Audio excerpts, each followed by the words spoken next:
Charlotte's gaining 117 new residents every day, but there's a lot of things that can shock people after they've moved here. Before you relocate to Charlotte, there's some things you really need to know that you're walking into. In this video, I'm going to break down the truth about moving to Charlotte in 2025. Neighborhoods to target and avoid, traffic that's getting worse by the month, and why 6 figures is your baseline to living comfortably in Charlotte in 2025. By the end of this video, you'll know whether Charlotte's your next move or whether it's going to be a costly mistake. Let's get into it. First, let's dive into Charlotte's huge growth story.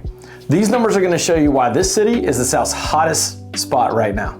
Charlotte's population is approaching 950,000 residents as of July 2024. It's the largest city in North Carolina and the fastest growing major city in the state. Charlotte's the most 14th populous city in the United States, ahead of cities like Seattle, Denver, and Boston. The metro area in 2024 had 2,321,000 people and is projected to grow to 4.6 million by 2050, doubling in size over the next 25 years. And just wait till you see what this growth is doing to some of our traffic patterns. If you'll stay here just a few minutes, I'm going to show you what is unfortunately costing Charlotte drivers $734 a year. Charlotte ranks 6th nationally in population increase, outpacing cities like Austin and Miami in growth rate. We added 23,423 residents between July 2023 and July 2024, equivalent to a small new town every year. Charlotte's a really strategic location. It's literally 2 hours to the Blue Ridge Mountains and only about 3 hours to 3.5 hours if you want to get on the beach. Charlotte Douglas International Airport is a major American Airlines hub without layovers to most major US cities. In fact, it's the 5th busiest airport in the US in number of flights. But here's the thing. Charlotte becoming one of America's biggest cities isn't a coincidence. It's the location, business-friendly rules, good quality of life that have all come together to create the perfect storm for growth. But with so many new people moving here every day, the real question isn't whether or not Charlotte will keep growing. It's whether or not the city's roads and services can keep. But before we jump into neighborhoods that could make or break your time here in Charlotte, let me ask you this. If you really want the inside scoop that most real estate agents won't share, hit that subscribe button now. I'm always sharing the newest market updates, deep dives on neighborhoods, and guides for moving here every single week. In a market moving this fast, you really need an expert in your corner. All right, here's where your Charlotte journey really gets going. Picking the right neighborhood is so much more nuanced than just finding a house. It's about setting yourself up for the next 10 years of growth and a lifestyle that you enjoy. First up, Fort Mill, South Carolina. It's right over the state line from Charlotte, about 23 minutes to Uptown during off-peak hours. South Carolina does not tax Social Security benefits and allows up to $10,000 in annual deductions for other retirement income. Its average property tax is about 0.53%, yields lower tax bills than North Carolina's 0.73% rate. But before you get too excited about tax savings, wait until you see the salary requirements that'll shock you when we start talking about Charlotte's true cost of living. Fort Mill's population is a little over 36,000 residents as of July 1st, 2024. Small enough to maintain a community feel, but large enough for amenities. The median home value is $457,000, which is competitive with Charlotte proper, but taxed at a lower rate. 84% of Fort Mill residents are homeowners, indicating stable, established communities with lower turnover. It's adjacent to the Carowinds amusement park on Carowinds Boulevard. Next up on our list is Concord. With a little over 110,000 people, it's the 2nd most populous city in the Charlotte metro area, offering established infrastructure without the big city problems. Concord is slightly northeast of Charlotte, a manageable 29 minutes on an off-peak commute time from uptown.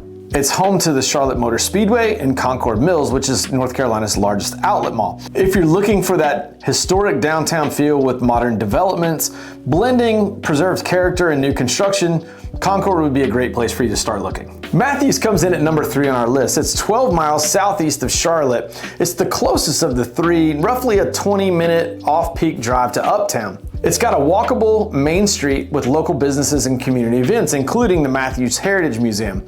It also features Stumptown Park, 4 Mile Creek Greenway, which connects to Charlotte's huge Greenway network.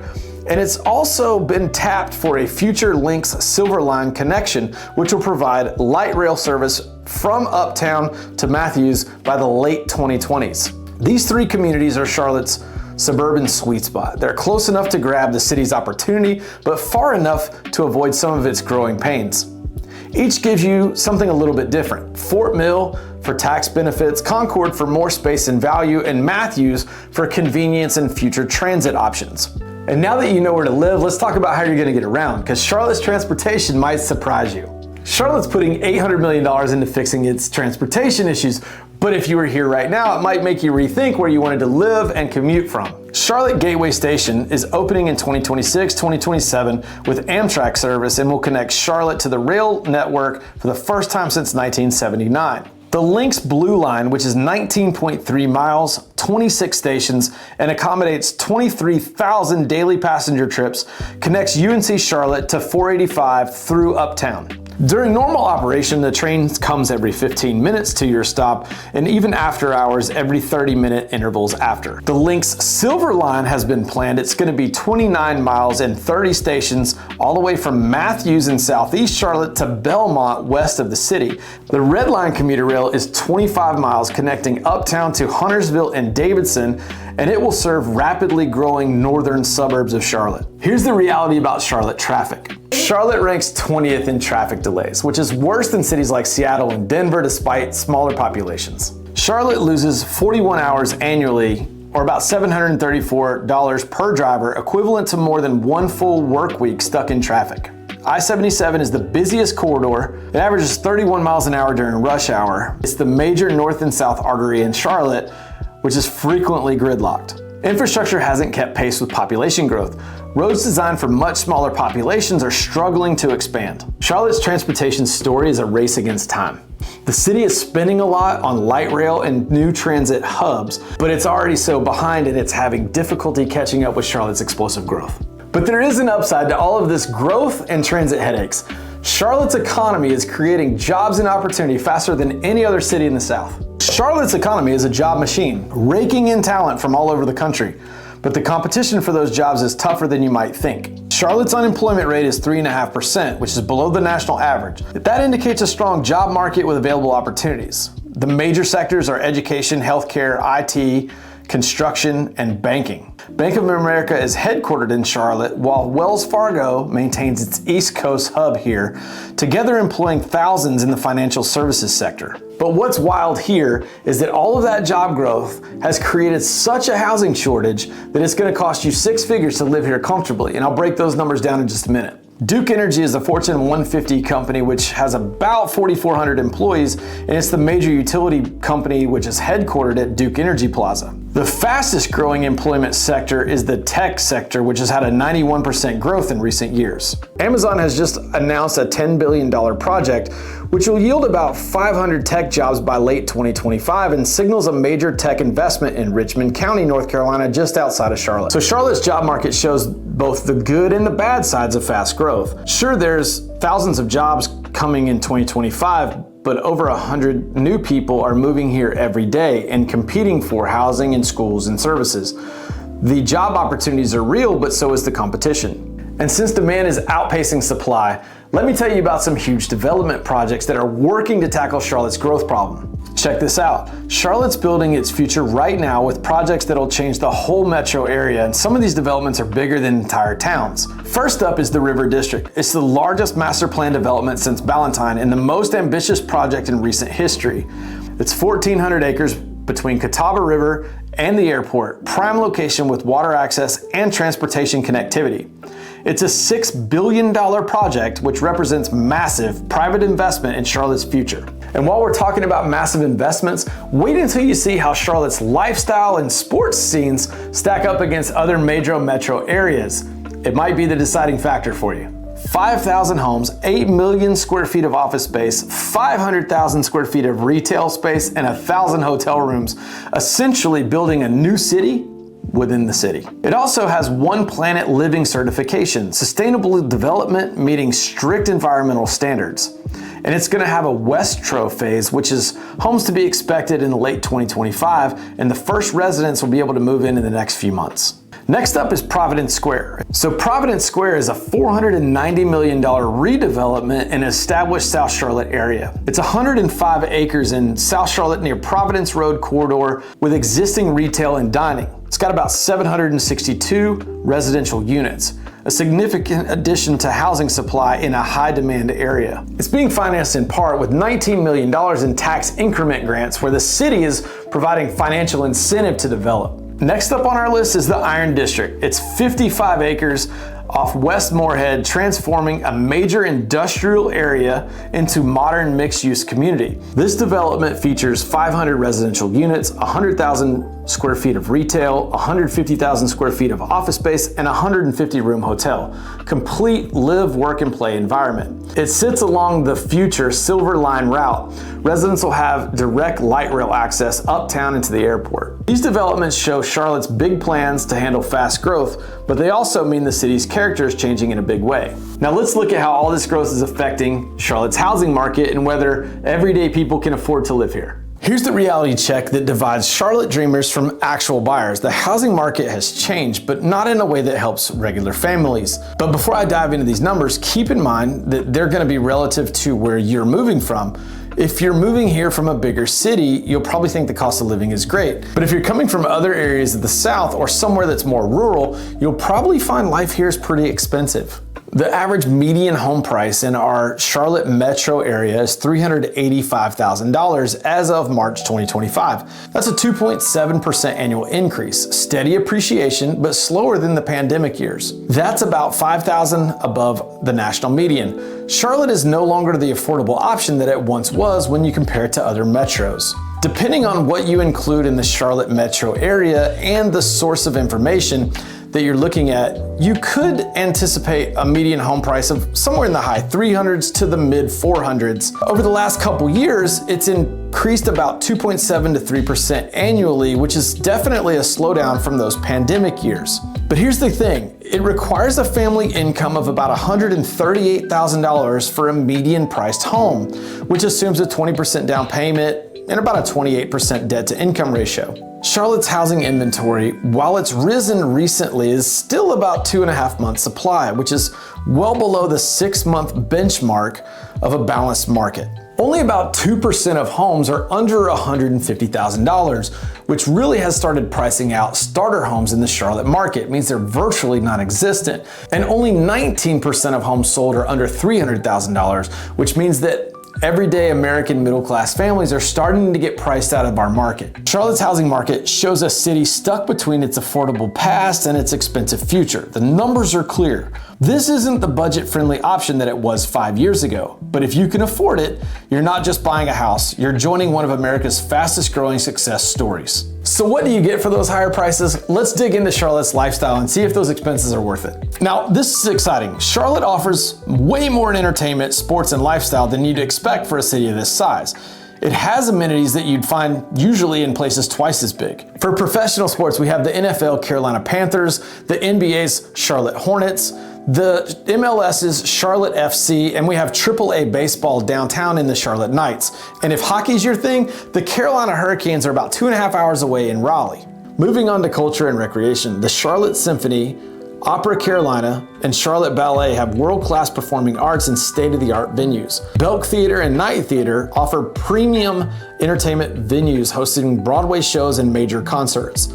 The Levine Avenue of the Arts, Beckler Museum, Mint Museum, Harvey Gantt Center are all in a walkable cultural district in uptown Charlotte. The Blue Ridge Mountains, Asheville, the Great Smoky Mountains, and the Appalachian Trail are all within a couple of hours of Charlotte uptown. The Atlantic Ocean offers beaches like the Outer Banks, Myrtle Beach, and Charleston for getaway weekends. And if you're into walks in the park, we've got Freedom Park, which is a central green space. It's got sports fields, walking trails, and community events all the time. Charlotte's also home to an emerging food scene.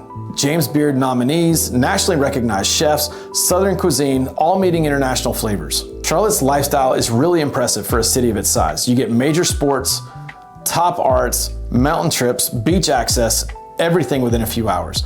The food scene is growing into a regional hotspot, and the outdoor activities compete with bigger cities. But now let's get back to some numbers and break down what it really costs to live here and why it might be too expensive for the average earner. Okay, so here are the cold hard numbers that show the difference between wishing for Charlotte and living in Charlotte, and why most people moving here might get a financial shock. Housing costs are about 15% lower than US average, though that gap is narrowing as Charlotte prices rise faster than the national average. Transportation's about 5% lower than the national average. When you factor in gas, car insurance, maintenance costs, it's well below the typical metro area. Required salary for comfortable living is $101,338 for a single person. An adult with 2 children, what you would need to live on comfortably, including childcare, larger housing, and family expenses, is close to $250,000, $235,123.